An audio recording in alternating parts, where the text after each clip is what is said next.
Good afternoon, everyone. Thank you for being here. Joining me are Lieutenant Governor Boyd Rutherford and our Chief Legislative Officer, Senator Chris Schenck. We're nearing the end of our annual 90-day legislative session with only 2 weeks remaining. We expect to have a compromise budget deal completed either tonight or tomorrow, which will be the fourth straight year that we have passed a balanced budget with the support of both houses and on both sides of the aisle. Unlike the dysfunction which has become typical in Washington, here in Annapolis, we have chosen a different path. We have consistently proven that we can come together in a bipartisan manner to get things done. I began the year by announcing a robust agenda of 30 very important common sense bipartisan initiatives to change Maryland for the better.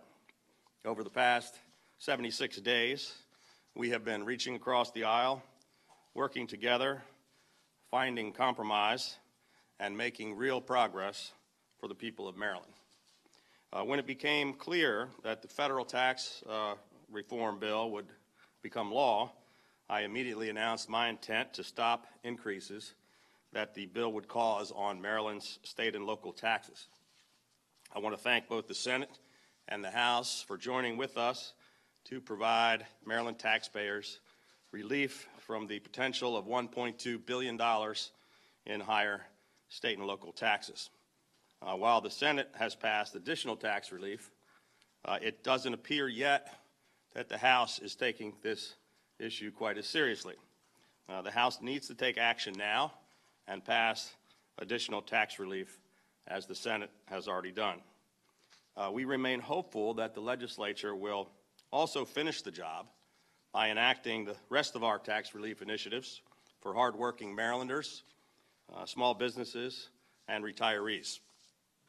My goal is to eventually eliminate all taxes on retirement income, just as many other states have done. And we started by eliminating retirement taxes for the brave men and women who put their lives on the line for the rest of us. I want to thank the House and the Senate for passing the Expanded Hometown Heroes Act and the Retired Veteran Tax Relief Measure. I look forward to signing this much-needed tax relief into law. I want to thank the Senate for passing our Small Business Tax Relief Act, which will provide tax incentives to small businesses to help offset the costs of providing paid sick leave to their employees. The House needs to move this legislation as well in order to stop potential devastating loss of small businesses and jobs. I'm pleased that both the House and the Senate have already passed our Fostering Employment Act of 2018 to provide apprenticeship and job readiness training to foster care recipients and unaccompanied homeless youth. I want to thank the Senate for passing our measure to help bring Amazon's new HQ2 headquarters and their 50,000 new jobs to Maryland. This is the biggest economic development opportunity in a generation, and it would create a total of 101,000 jobs and would contribute over $17 billion per year to our state economy. The state has already passed this legislation, and now we are strongly encouraging the House to take immediate action to get it done. Last year, we enacted the More Jobs for Marylanders Act to incentivize and encourage manufacturers to create more jobs where we needed them the most. We're trying to build on that success and expand the reach of this highly successful program, and the legislature should support even more job growth by passing our More Jobs for Marylanders Act 2.0. The Rape Survivor Family Protection Act has already passed both houses, and I have already signed it into law. Our Repeat Sexual Predator Prevention Act has finally passed the Senate and the House after many, many years of effort, and I look forward to signing that into law. The Senate has unanimously passed our human trafficking bill, and we have every reason to believe that the House intends to pass the bill as well. We got every single senator to sign on as a co-sponsor of our legislation to combat the heroin and opioid crisis, and that proposal has passed the Senate unanimously, and we are awaiting final action in the House. The Senate has passed our Repeat Drunk Driving Offenders Act unanimously, and now we are hopeful that the House of Delegates will do the same. We're very pleased that our proposal to assist victims of domestic violence has passed both the House and the Senate, and I look forward to signing it into law. With just 2 weeks remaining in the 90-day legislative session, we are encouraged by the progress that is being made on many of our most important priorities. Now, my understanding is that the legislature is talking about perhaps sending a number of bills up early prior to the end of session. If that is in fact their plan, we think those bills should be the ones which address the issues that Marylanders care the most about, like our emergency school safety legislation, our violent crime package, our tax relief measures, jobs bills, and education accountability measures. Because of the actions and inaction in Washington, the Affordable Care Act was poised to force health insurance rates for Marylanders to increase again by 50% or more. That is simply not acceptable, and we have been working hard to stop these hikes. Our administration has been working on potential solutions for more than a year. We formed a negotiating team in January to work with House and Senate leaders. President Miller and Speaker Bush joined me in signing a letter to Maryland's federal delegation urging them to take action on longer-term solutions.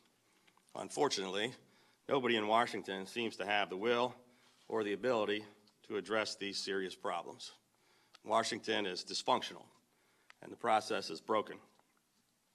But here in Maryland, we have worked together in a common-sense, bipartisan manner. We came together and rolled up our sleeves to address this crisis head-on. I want to thank Senate President Miller and Speaker Bush and the other leaders of the House and the Senate from both parties for working together with us to pass this legislation to prevent these massive health insurance rate increases.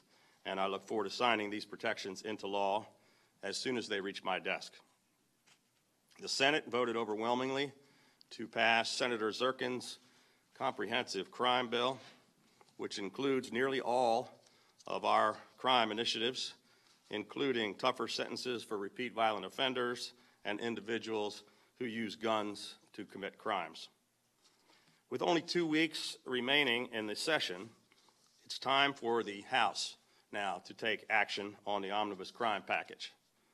Last year, there were a staggering 342 homicides in Baltimore City alone. Just since I announced my emergency violent crime legislation in December, Maryland has had another 127 homicides and 225 other shootings just during that same time frame. 2 weeks ago, in the span of 24 hours, 10 people, including 2 teenagers, were shot in 5 separate instances in Baltimore City. Last year in Baltimore County, there was a 14.5% increase in serious violent crimes, including aggravated assault, robbery, and rape. There can be no more excuses. Time is running out, and we need to take action, and we need to do it right now in the next 2 weeks. We cannot afford to stand by while people are being shot and killed in our streets. The House is hearing this legislation tomorrow.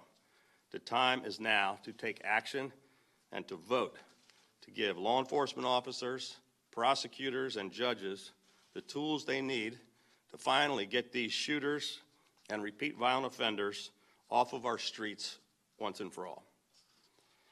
After last week's tragic shooting at Great Mills High School in St. Mary's County, nothing could be more important than taking action to ensure the safety of Maryland's schools.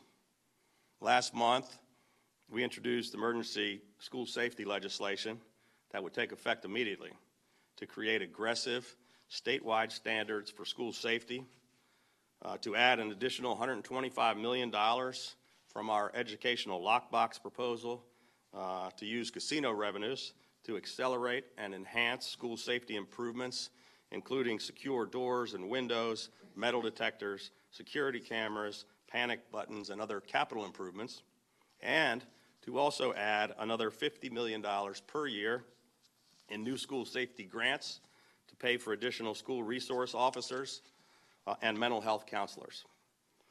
Our most important priority is the safety of Maryland's citizens, and nothing could be more important than helping our children feel safe at school. Classrooms should never be a place of fear for our children. No mom or dad should ever have to worry when they send their kids off to school whether their son or daughter is going to come home safely. There are only 2 weeks remaining in this legislative session, and I am urging members of the House and the Senate on both sides of the aisle to come together on this issue.